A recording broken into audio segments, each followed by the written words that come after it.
110억 원대의 뇌물수수 등의 혐의를 받는 이명박 전 대통령에 대한 구속영장이 발부가 됐고 수감이 됐습니다. 네, 이로써 이 전 대통령은 헌정사상 네 번째로 구속되는 대통령으로 남게 됐습니다. 유영화 한국외대 초빙 교수 노영희 변호사와 함께 관련 내용 짚어보겠습니다. 네, 안녕하십니까? 네, 안녕하십니까? 네. 자, 이명박 전 대통령에 대한 영장 심사 어제 아침부터 시작이 돼서 어제 밤늦게 영장이 발부가 됐는데요. 사실상 이명박 전 대통령 영장 심사에 불출석하기로 결정을 하면서 이미 구속 가능성이 높아졌다라고 하는 것이 대다수 전문가의 분석이었죠. 그렇습니다. 법조계에서도 이명박 전 대통령이 자신의 어떤 좀 유리한 짓을 할 수 있는 영장 실질 심사에 출석하지 않았다는 것은 스스로도 구속 부분이 불가피하다고 생각한 거 아니겠느냐라는 것인데요. 하여튼 지금 현재는 모든 혐의를 다 부인하고 있고 또 자기 자신의 측근들이 진술한 내용에 대해서도 그 측근들이 자기들의 이해를 위해서 의도적으로 진술한 것이다. 또 검찰에 내는 서류에 대해서도 조작된 것이다. 이렇게 하기 때문에 검찰은 영장 청구를 안 할 수 없었던 것 같고요. 법원 입장에 봤을 때도 혐의가 계속 나오니까요. 혐의가 계속 나오니까 지금 구속 수사를 해서 더 혐의를 캐야 되지 않냐 그런 판단을 한 것 같습니다. 검찰이 전직 대통령을 구속한 거는 헌정사상 네 번째가 되는 거죠. 그렇습니다. 사실은 이제 노태우 전 대통령이 95년 11월에 그 서울구치소에 수감이 되었고요. 또 전두환 전 대통령이 95년 12월에 안양교도소에 수감이 됐습니다. 그리고 박근혜 전 대통령이 작년 2017년 3월에 서울구치소에 수감이 되었고 이명박 전 대통령이 이제 어제 오늘 새벽에 동부구치소에 수감이 된 것인데 사실 이제 이 네 번째 구속되는 대통령으로서 사실은 상당히 착잡할 것인데 더 좀 안 좋은 것은 그동안 구속되었던 대통령들이 전부 다 유죄 판결을 받았다라고 하는 것이고요. 특히 노태우 전 대통령 같은 경우에는 97년 4월에 징역 17년형을 선고받았었고 전두환 전 대통령 같은 경우에는 같은 때 무기징역형을 선고받기도 했습니다. 또 박근혜 전 대통령 역시 4월 16일 날 구속 마감을 앞두고 4월 6일 날 지금 판결 선고가 남겨 있는데 기본적으로 이런 것들을 살펴보게 된다면 이명박 전 대통령 입장에서는 나의 길도 앞으로 어떤 식으로 펼쳐질 것인가를 아마 알게 될 것으로 좀 보이고요. 특히 이번에 영장 실질 심사에 나가지 않겠다라고 한 것도 어차피 나가서 소명을 해보았자 결과는 달라지지 않을 것이다라고 하는 측근들의 그런 얘기와 본인의 판단이 있었다라고 좀 전해지고 있습니다. 자, 이 전 대통령이 영장을 발부받고 동부구치소로 이제 이동을 하는 상황에서 자택을 나올 때 모습을 좀 한번 살펴보도록 하겠습니다. 자, 측근들이 나와서 배웅을 했었는데 말이죠. 가족 가운데는 이시영 씨가 눈물을 보이는 장면이 언론에 보도가 되기도 했어요. 개인적으로 상당히 안타까운 측면이 있는 거고요. 또 국민 입장에서 봤을 때도 연이어서 대통령들이 자꾸만 감옥에 가게 되니까 국민 입장에 봤을 때도 굉장히 허탈하고 또 참 왜 우리는 이런 대통령을 계속 뽑아야 하나 이러한 자괴감 같은 경우를 아마 들 수밖에 없을 거라 생각이 드는데 아마 오늘 출근하시는 국민들이 별로 그렇게 유쾌하지는 않았을 거라 생각합니다. 그러나 이런 측면을 좀 보셨으면 좋겠다 생각합니다. 마키아벨리가 이런 얘기를 했습니다. 그러니까 공공성을 갖고 있는 사람이라든가 유명 인사 이런 사람들은 뇌리에 박히는 처벌을 해야 된다. 그래서 그래야 다시는 그런 일이 발생하지 않는다라는 것이죠. 예를 들면 박근혜 전 대통령이 대통령 권력을 사유화하면서 국정농단이라는 이런 민주주의를 완전히 파괴한 행위를 하지 않았었습니까? 실제로. 그래서 탄핵 파면당했는데 이명박 전 대통령도 실제로 자신의 대통령 권력을 자기네 개인적인 비즈니스로 사용하지 않았느냐 이러한 부분들이 가끔한 고구마 줄기듯이 나오고 있어요. 이런 부분에 대해서는 우리가 엄격하고 엄중하게 차단을 해야 된다. 그것은 법원의 판단을 봐야 알겠습니다만은 그런 부분 속에서 다시는 이런 일이 발생하지 않도록 예를 들면 김영삼 정부 때 성공한 군사구태타는 처벌하지 않는다는데 그걸 처벌했습니다. 그 이후에는 군사구태타는 우리 사회에서 일어나지 않거든요. 이런 측면에서 좀 역사적 측면에서 이번에 전직 대통령 구속 사건을 봐야 하지 않을까 생각합니다. 자, 법원이 구속영장을 발부한 시각이 어젯밤 11시가 조금 넘은 시각이었습니다. 11시 6분쯤에 이제 발부를 했는데 자, 법원이 밝힌 구속 사유를 좀 짚어보도록 하겠습니다. 범죄의 많은 부분에 대해서 소명이 있고 또 피해자의 지위, 또 범죄의 중대성 및 이 사건 수사 과정에서 나타난 정황을 비춰볼 때 증거를 인멸할 염려가 있다라고 밝혔어요. 어떻게 보셨습니까? 지금 박범석 판사가 얘기하고 있는 것은 실질적으로 나중에 재판이 실제 이루어졌을 때 그 재판부에서도 같은 결론을 내릴 가능성이 좀 있는 것으로 지금 보여집니다. 왜냐하면은 현직 부장판사가 사실 저런 판단을 내린 것이고 저런 판단을 내리게 된 근거는 그 처음에 그 영장을 청구할 때 범죄 사실을 적시한 뭐 207쪽이라던가 아니면은 새롭게 제출했던 의견서 1000쪽 이외에 증거 기록과 관련된 것들을 검찰에서 제출을 했었었는데 그게 바로 8만 쪽 분량에 달하는 157건의 증거 기록이었거든요. 네. 그 증거 기록들과 관련된 내용들을 사실은 이 박범석 부장판사가 20일부터 이것을 전부 다 검토를 한 상황입니다. 여기에 대해서 이명박 전 대통령 측이 방어하는 입장에서는 100페이지가 넘는 의견서를 낸 것으로 좀 얘기가 되고 있는데 일단 양에서 사실 너무 방대하게 차이가 많이 날 뿐더러 8만 쪽이 넘는 증거 기록이 있다라고 하는 것은 그만큼 혐의 사실을 입증할 수 있는 객관적인 문서로 된 증거 기록들이 많이 있다라고 하는 것을 의미할 수밖에 없기 때문에 사실은 그런 의미 때문에 박범석 부장판사는 기본적으로 어제 뭐라고 밝혔느냐 하면은 범죄 사실의 상당 부분이 이미 소명이 된다라고 말했습니다. 그 얘기는 유죄의 가능성이 매우 높다라고 하는 것을 의미하는 것이기 때문에 실질적으로 유죄가 너무 확실시되고 또 본인은 부인하는 과정에 있다라고 한다면 사실은 증거인멸은 뭐 당연히 시도할 것으로 보이기 때문에 우리는 구속을 안 할 수가 없다. 이제 이런 의견을 낸 것으로 보입니다. 자, 이명박 전 대통령은 구속 수감되기 앞서서 SNS를 통해서 자필의 입장문을 내놨어요. 아무래도 이 구속을 당하게 되는 입장에서 자신의 심경을 표현한 것이 아닐까 싶은데 그 내용을 잠시 좀 보겠습니다. 자, 누구를 원망하기보다는 이 모든 것은 내 탓이라는 심정이고 자책감을 느낀다라고 썼고요. 깨끗한 정치를 하고자 노력했지만은 오늘날 국민 눈높이에 비춰보면은 미흡한 부분이 없지 않았다라고 얘기를 했습니다.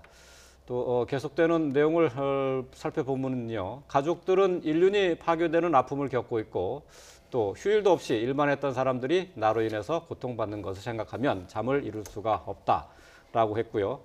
자, 바라건대 언젠가 나의 참모습을 되찾고 할 말을 할 수 있으리라 기대해 본다라고 했습니다. 자, 지금 뭐 자필로 써 있는 입장문이 이제 SNS에 올라가 있는데요. 이 쓴 날짜는 이틀 전에, 글쎄요, 이틀 전에 이제 미리 이제 써놨던 것이에요. 그러니까 구속을 각오했던 것 그렇죠. 같아요. 구속은 어느 정도 예감을 하고 있었던 것 같고, 그리고 상당히 글쎄 이제 좀 아쉬운 점이 좀 많이 있었고, 이제 가장 큰 부분은 아무래도 이제 국민의 기대에 부응하지 못했다는 점을 스스로 이제 뼈저리게 반성하고 있는 부분이 아닌가 싶어요. 뼈저린 것 같지는 않습니다. 그렇습니까? 어느 정도, 그러니까 예를 들면은 뭐 자기 자신의 자책감이 들고는 내 탓이다, 내 탓이다 그런 얘기는 하고 있습니다만은 그러나 저는 좀 국민에게 최소한 사과 한마디는 했어야 되는 거 아닌가 싶습니다. 자기 자신은 물론 혐의가 없다라고 반박하고 있고 또 주장하고 있고 정치보복이라고 얘기하고 있습니다만은 국가기구인 검찰에서 밝힌 내용에 따르면 도저히 상식적으로 이해 안 가는 측면이 많고 또 국민들 입장에 봤을 때는 이명박 대통령을 우리가 뽑았을 때 그 당시 경제를 살리겠다 그래서 물론 자기 주변에 청와대에 있는 분들도 열심히 일했지만 우리 국민들이 더 열심히 일하지 않았습니까? 사실 그 대통령 믿고서 열심히 일을 했고 실제로 여러 가지 뭐 논란도 있었지만은 그러나 하여튼 한국 경제를 발전을 위해서 같이 힘을 합쳤던 것인데 이제 와서 그때 자기 자신 측근들이 열심히 일했는데 이렇게 됐다. 또 대한민국을 위해서 기도했다 그러는데 과연 대한민국 물론 법원의 판단이 남아 있습니다만 대한민국을 위해서 일했던 뭐 그런 측면이 있긴 있겠죠. 분명히 다는 아닙니다만 그러나 하여튼 그 여러 가지 이런 비리와 부정부패 혐의에 연루됐다는 것이 과연 어떤 것이냐. 라는 부분들이 저는 가족들은 좀 아까 가족들이 인륜이 파괴됐다 그러는데 지금 나타난 혐의로 보면 가족들이 총동원돼서 비즈니스에 로비 비즈니스 했단 말이죠.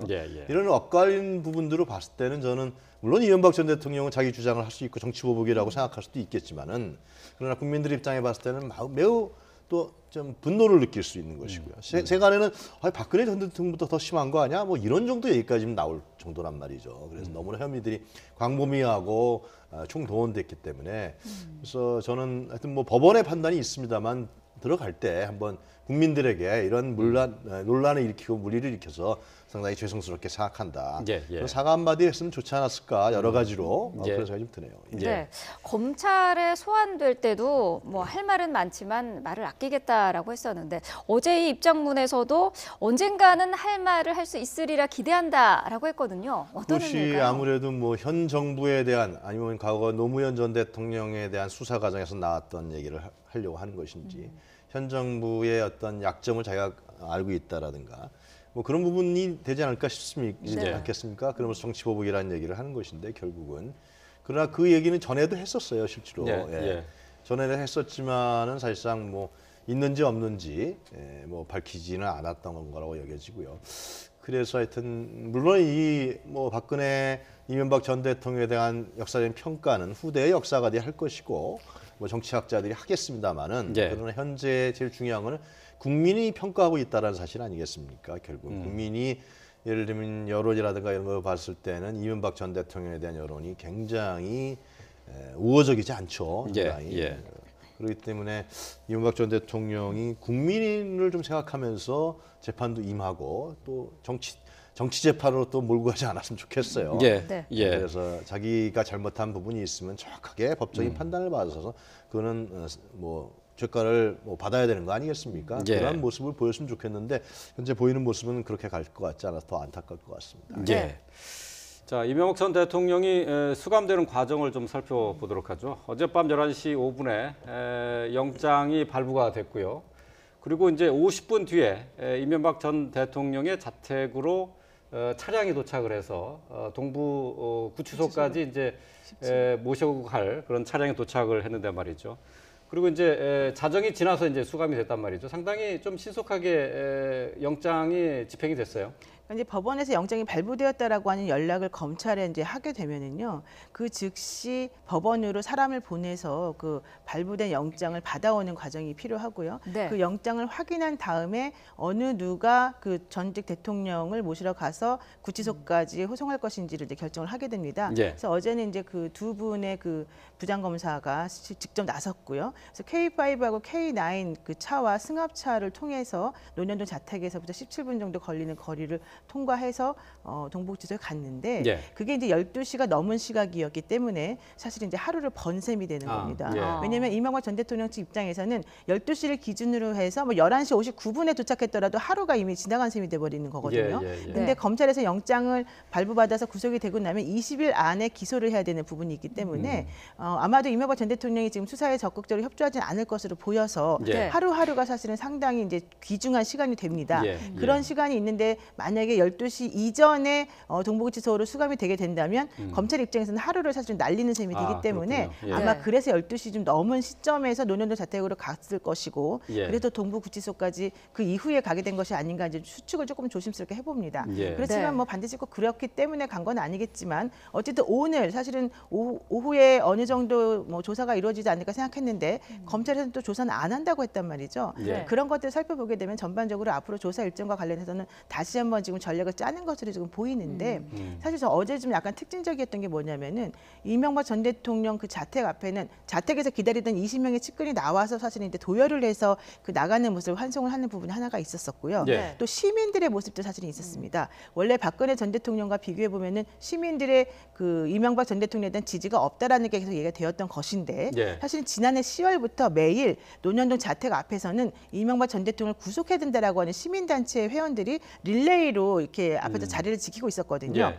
그래서 어제는 사실은 그 이명박근혜 심판 범국민 행동본부 그리고 쥐잡이 특공대라고 불리우는 그 이 전 대통령의 구속을 촉구하는 시민단체 소속 회원들이 사실 많이 있었었는데 예. 그분 20명들이 이 영장이 발부됐다는 소식이 나오자마자 논현동 자택 앞에 꽃하고 과일하고 떡 같은 것들을 가지고 와서 예. 오히려 이것이 자축하는 분위기를 만들었다는 것입니다. 그러니까 시민들은 그러니까 지지자들이 아닌 그렇습니다. 거죠. 예. 그러니까 그 박근혜 전 대통령 측에서는 지지자들이 이제 가면 안 된다라는 식으로 얘기가 나왔었는데 오히려 예. 어제의 분위기는 잘 가라 이제 이런 예, 분위기였던 예. 것인데 결과적으로 이런 것들을 의미하는 바는 앞으로 이명박 그 전 대통령 측에서 얘기하고 싶었던 것이 아마 정치보복 프레임일 텐데 네. 정치보복 프레임이 맞아 떨어지려고 한다면 지지자들이 있어야 되는 건데요. 예. 그런 지지자들이 없다고 하는 측면에서 바라본다면 물론 정치보복 프레임을 전혀 뭐 얘기하지 않지는 않겠지만 그것이 먹혀 들어가지 않을 가능성이 있기 때문에 예. 앞으로는 치열한 법리 싸움이나 정면 승부 방식으로 가는 것이 이 전 대통령 측에서는 훨씬 더 조금 그 가야 될 방향이 아닐까 이런 생각이 예. 있습니다. 네. 그리고 아까 뭐 잠시 말씀을 하셨습니다만은 이 구속 시점에 대한 얘기를 좀 더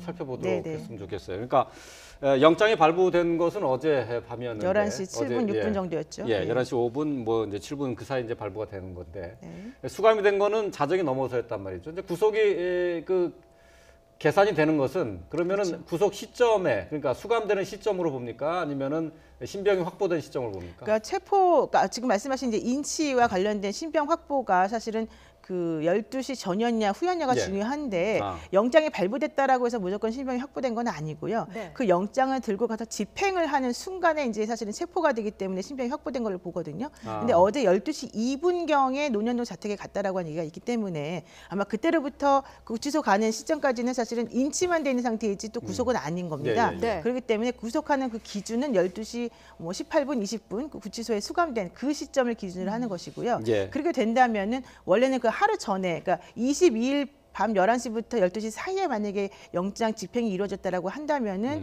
다음에 지금 그 20일이라고 하는 그 기간 동안 구속이 되는 것이기 때문에 어제 22일이었으니까 4월 10일인가 11일인가 아마 그 정도가 지금 그 영장이 만료되는 그런 기간이 4월 될 11일이죠. 겁니다. 예. 그러니까 만약에 12시를 기준으로 해서 만약에 그 전이었다 그러면 4월 11일 구속영장 만료 기간이 되는 것이고 네. 사실은 오늘 23일 새벽이었기 때문에 11일로 이제 하루를 번셈이 된다 이런 얘기를 하는 거죠. 네. 자, 이 전 대통령이 수감된 곳은 동부구치소인데 여기가 어떤 것인지도 좀 살펴보죠. 일단 시설면에서는 굉장히 좋은 편으로 알려져 있어요. 최근에 상당히 뭐 구치소가 꼭 나쁠 필요는 없습니다. 과거 일제시대 때 보면 서대문 교도소나 이런 데는 거의 인간이 살 수 없을 정도로요. 그렇게 했지만은 그러나 거기 들어가서 예를 들면 죄를 뉘우치고 또 이제 선한 마음을 가지면서 사회 복귀해서 하나의 교화하는 측면이 있기 때문에 그렇죠. 네. 뭐 교도소나 구치소가 굉장히 좋은 시설이라 그래서 뭐 거기서 뭐 행복하게 사는 건 아니겠죠. 자기가 죄를 갖고 있으니까.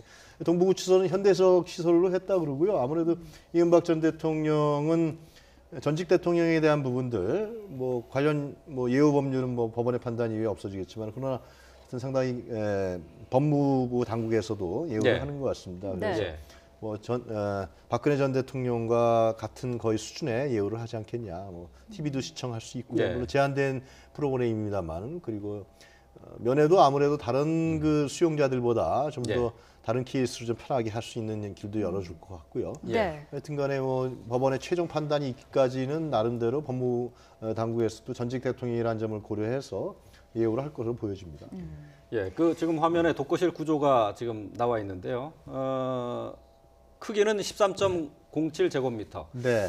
지금 뭐 박근혜 전 대통령이 지금 수감되어 있는 곳이 10제곱미터 정도죠. 그렇죠. 지금 박근혜 전 대통령의 수용 면적은 거실과 화장실을 포함해서 10.08제곱미터가 되는 것이고요. 이명박 전 대통령이 수용되어 있는 곳은 거실 면적만 10.13제곱미터고 화장실이 2.94제곱미터입니다. 그러니까 이 두 가지를 합치게 되면은 이명박 전 대통령 측에서는 한 13제곱미터 정도의 그런 그 공간을 사용하는 셈이어서 박근혜 전 대통령보다는 조금 넓은 곳에서 즉 한 평 정도 넓은 곳에서 지금 생활하는 것으로 보이는데요.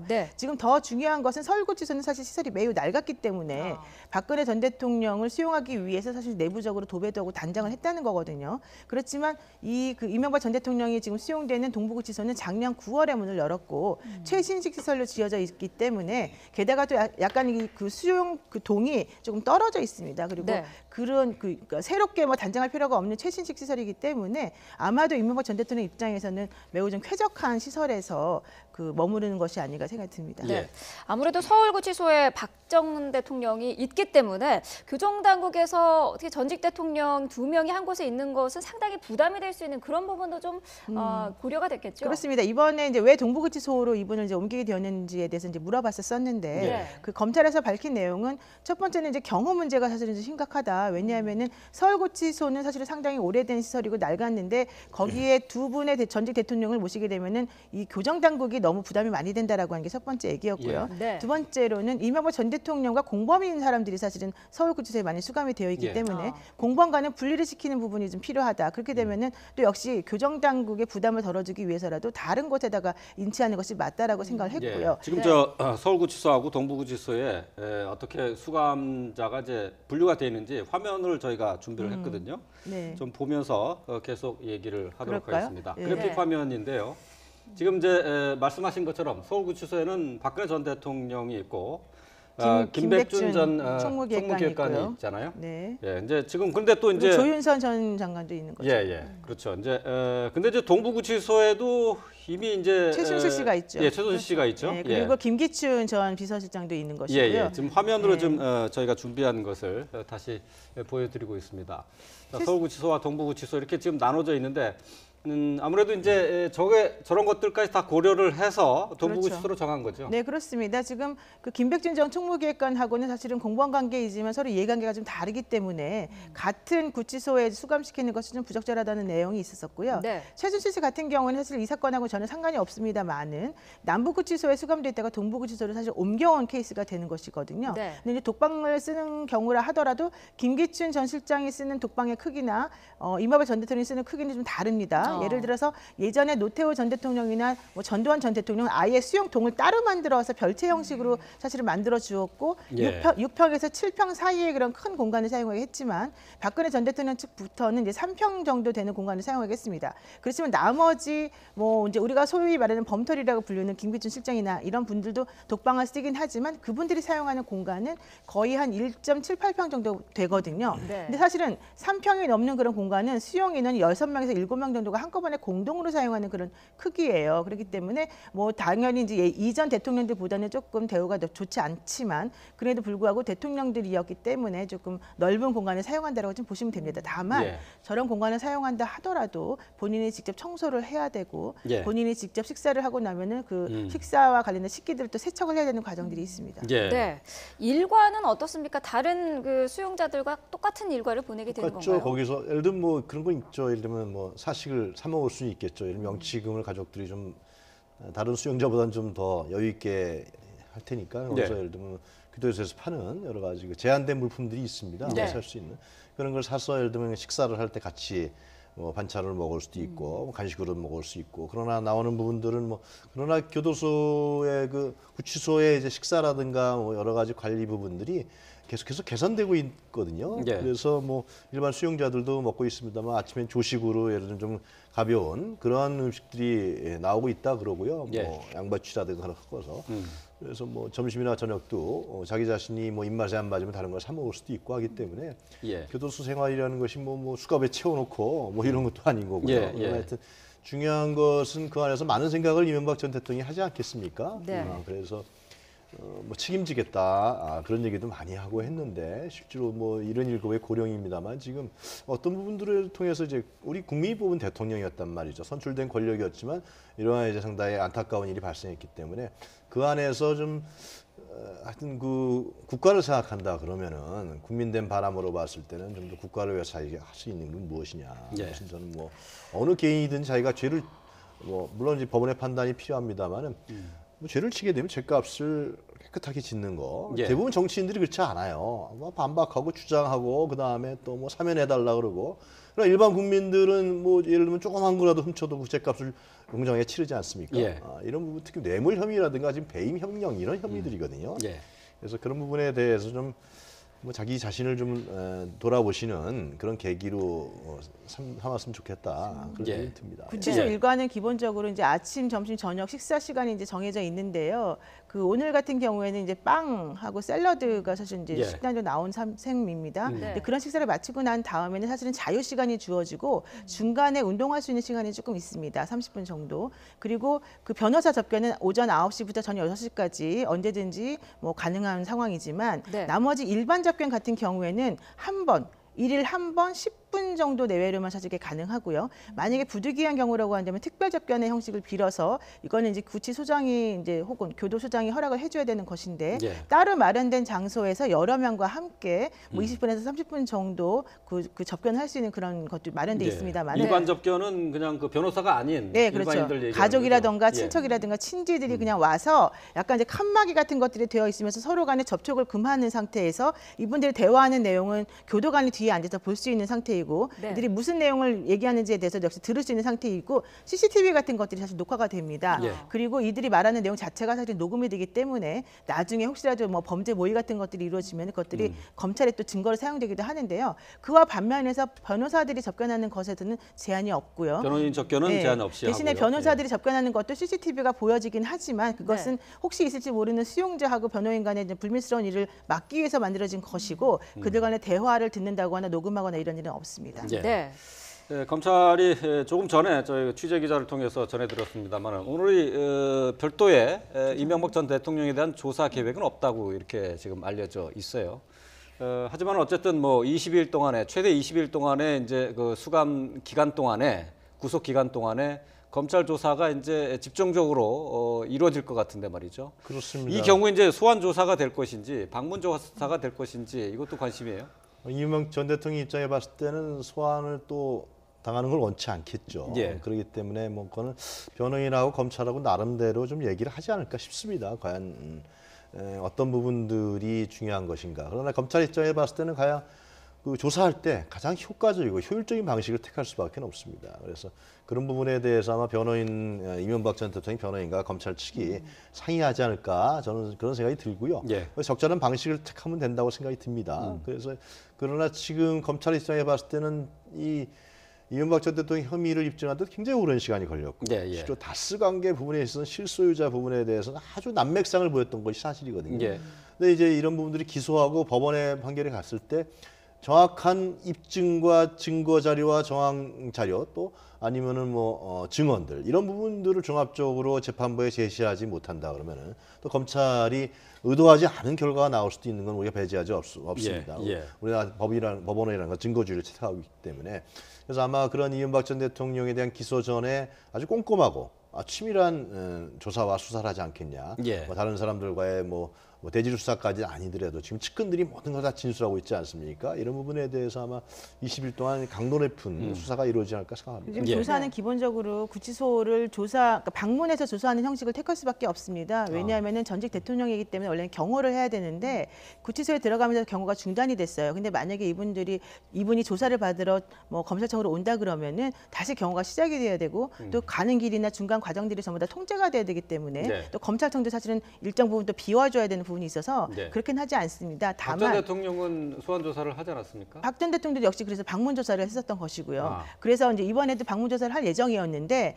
문제는 이명박 전 대통령 측에서 조사에 응하지 않을 가능성이 사실 많이 있다라고 하는 것입니다. 네. 이명박 전 대통령 측 변호인의 얘기를 들어보게 되면은 우리가 조사를 조사를 받아보지 않았느냐. 3월 14일에 이미 조사를 받았지만 그때 우리가 하고 싶은 말 다 했고 사실 너희들이 주장하는 내용은 전부 다 우리가 부인하고 있는 셈이기 때문에 우리가 조사를 하는 것에 협조할 필요가 전혀 없다고 생각한다. 이런 얘기를 지금 하고 있기 때문에 예. 방문 조사는 가능하겠지만 본인이 실제 조사에 응할지 여부에 대해서는 아직까지는 확실하지 않다라고 얘기할 수밖에 없고요. 예. 아까 교수님 말씀하신 것 중에 대질 조사 같은 거 이제 얘기를 하셨는데 필요하다면 원래는 대질 조사 해야 됩니다. 왜냐하면 본인이 주장하는 것하고 측근이 주장하는 게 완전히 반대되는 부분이 있기 때문에요. 그렇지만 또 그렇게 하려면은 다른 구치소에 수감되어 있는 사람을 이쪽 구치소에 뭐 데리고 온다던가 뭐 이쪽에서 또 간다든가 이런 여러 가지 복잡한 문제가 생기거든요. 네. 그래서 어차피 대질해봤자 똑같은 결정이 나올 것 같으면 사실은 안 하는 게 맞는 것이고 네. 또 하나는 이명박 전 대통령이 가지고 있는 위치가 전직 대통령이었고 나머지 측근들은 사실은 그의 지시를 받는 부하 뭐 그런 위치에 있었기 때문에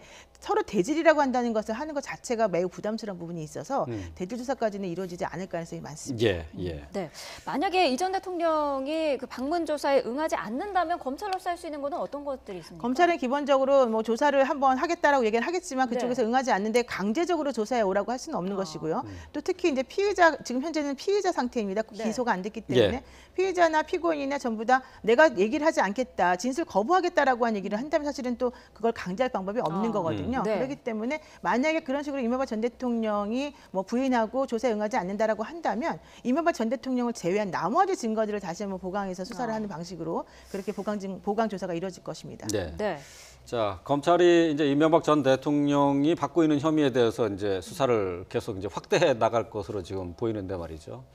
어쨌든 이명박 전 대통령인 자신에게 지금 쓰여져 있는 혐의에 대해서 대부분 부인하고 있단 말이죠. 그리고 이제 구속영장을 청구하면서 검찰이 밝힌 내용에 대해서 진술과 진술로 거짓의 다리를 만들었다라고 얘기를 했고 물증 없이 덤비는 것은 검찰의 자세가 아니다라고 얘기하는 거예요. 그러니까 이 물증과 법리에 있어서 자신들이 어느 정도 좀 그 재판에서 승부를 한번 걸어볼 수 있다 이렇게 생각하고 있는 것 아닐까요?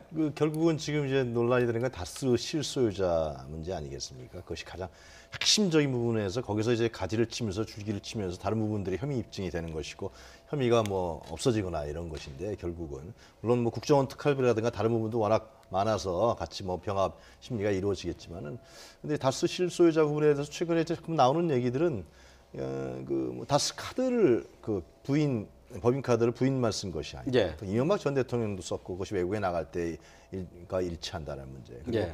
대부분의 다스에서 근무했던 사람들이 다 거의 태반이 다 실제 소유자는 이명박 전 대통령이었다는 거예요. 그리고 이제 현대건설 이후에 현대건설 나온 이후에 현대그룹의 정 회장의 권유로 인해서 다스를 창설하고 그 진행 과정들이 지금 검찰의 수사에 의해서 조사에 의해서 다 밝혀진 부분들이 지금 나오고 있거든요. 예, 예. 그래서 그런 부분들은 물론 법원의 판단이 제일 중요한 것이고 검찰이 이런 부분에 대한 정황 증거라든가 이런 부분들을 어떻게 확실히 규명해서 법원에 제출하느냐, 기소하느냐, 그리고 법정에서 재판 과정에서 확실하게 얘기를 하느냐라는 측면이 있겠죠. 그러나 이명박 전 대통령 입장에서는 계속해서 나는 다스의 지분을 안 갖고 있는데 왜 다스는 잠깐만 실소유자가 그러느냐.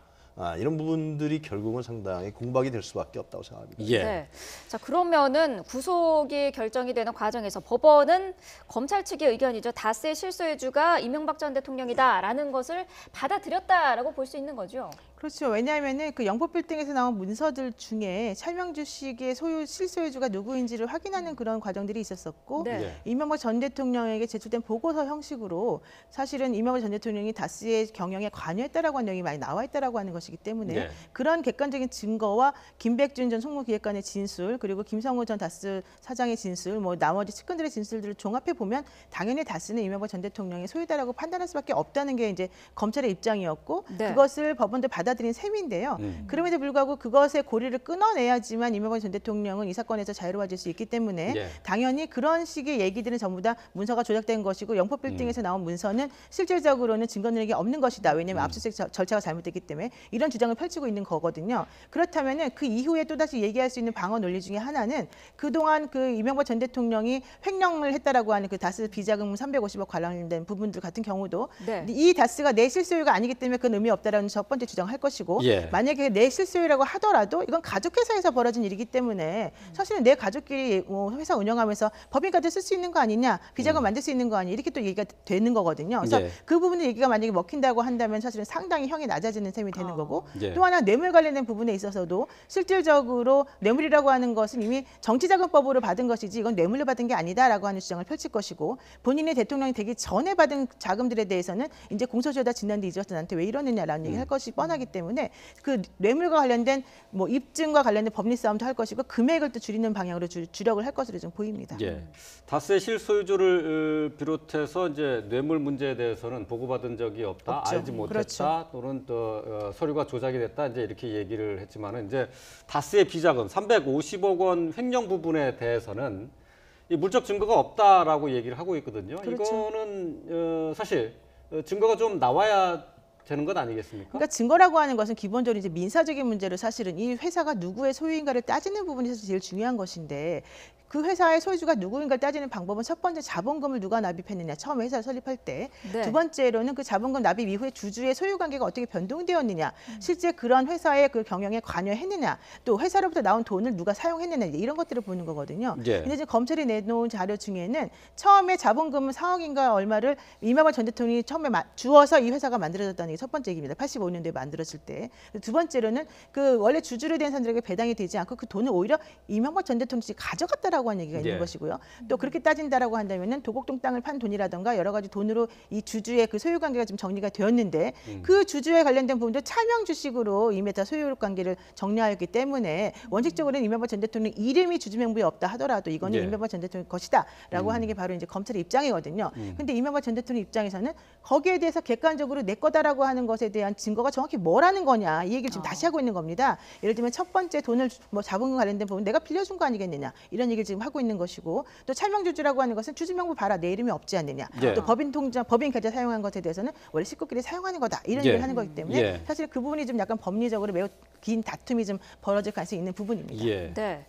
지금 뭐 혐의도 굉장히 많고요. 증인도 뭐 500명이 넘는다 이런 얘기가 나오고 있는데 그러면은 어떻습니까? 최종 선고까지 시간도 굉장히 오래 걸리지 않을까요? 꽤 걸리겠죠. 꽤 걸릴 것이고 그러나 뭐 박근혜 전 대통령만큼 그렇게 좀 재판 질질 끌고 그러지는 않을까. 그래도 박근혜 전 대통령은 일주일에 서너 번씩 그 공판이 열리고 그러지 않았습니까? 네. 실제로 그렇게 해서 아무래도 속도감 있게 검찰에서는 법원에서는 할 생각이 하지 않을까 생각이 듭니다. 그러나 이것이 엄청난 국사 사건이죠. 한마디로 이것은 대통령의 범죄 혐의를 예를 들면 재판하는 거기 때문에 하여튼 그러나 국민들 입장에 봤을 때는 이런 부분들이 과연 법원에서 어떤 판단을 내릴지 상당히 네. 주의 있게 볼 수밖에 없는 것이고요. 법원도 네. 이런 국민 여론을 의식하지 않을 수가 없을 겁니다. 그러나 이제 물론 중간에 뭐 지방선거가 지금 울산 지방선거가 있고요. 그래서 여러 가지 또 남북 정상회담이 또 예정돼 있고 이런 부분들 속에서 과연 이러한 정치 전직 대통령이었던 정치였던 대통령에 대한 재판 과정 또 결과 이런 부분들에 상당히 주목되지 않을 수 없을 것 같습니다. 예.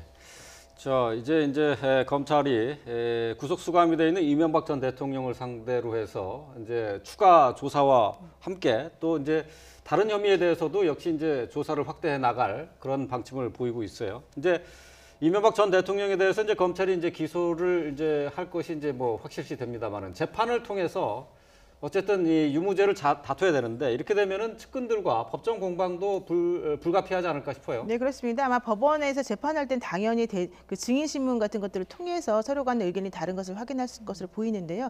지금 영장 범죄 사실, 영장에 적시된 범죄 사실은 14개, 15개 정도 되는데 네. 사실 여기에 적시되지 않은 추가된 내용들이 사실 있습니다. 예, 예. 그 내용들이 뭐냐면은 장다사로 그 전 총무기획관으로부터 전 총무기획관이 국정원으로부터 뭐 10억 원 받았다라고 하는 혐의하고 네. 김진모 전 민정비서관이 5천만 원 받았다라는 부분하고 또 홍은 플래닝하고 다스간에서 뭐 2억 6천만 원이 왔다 갔다 하는 내용하고 또 사실은 그 나머지 다른 측근들이 횡령했다라고 하는 또 내용이 있는 것이고요. 예. 또 청와대에서 8억 원이라고 하는 돈을 불법적으로 사용해서 여론조사를 했다라고 하는 내용이 또 있거든요. 예. 이런 것들까지 합치게 되면은 영장 범죄 사실은 들어가지 않지만 공소 제기할 때는 그 공소 제기장에는 들어가게 되는 거예요. 그렇게 예. 되면 문제는 이게 6개월 안에 재판이 끝나지 않을 가능성이 너무 많기 때문에 또 실질적으로 이명박 전 대통령 입장에서는 주 4회 재판을 절대 받아들일 수 없다고 하기 때문에 네. 그렇다고 한다면 6개월의 기간을 훌쩍 넘겨서 또 영장을 발부하지 않으면 구속에서 풀려나게 되는 문제점이 생기거든요. 그래서 그런 것과 관련해서 아마 앞으로 나중에 또다시 영장을 재청구할 수 있는 가능성을 열어두기 위해서라도 예. 이 공소장에 적시된 범죄 사실이지만 그러니까 공소장에 적시될 범죄 사실이지만 실제 이번에 영장에는 들어가지 않는 내용으로 네. 검찰에서는 수사를 지금 더 하고 아마 면밀하게 보강 증거를 지금 확인하는 쪽으로 가게 될 것입니다. 예. 네. 자, 20일 동안의 구속 수감 기간 동안에 검찰이 조사할 내용이 상당히 많습니다. 많고 네. 말이죠. 그 안에 다 끝날 수 있을까 그런 생각이 좀 들기도 하네요. 자, 오늘 새벽이었습니다. 자정을 조금 넘긴 시각 0시 18분에 이명박 전 대통령이 동부구치소에 수감이 됐습니다. 관련 내용 함께 짚어봤습니다. 유용화 한국외대 초빙 교수 노영희 변호사와 함께했습니다. 고맙습니다. 고맙습니다.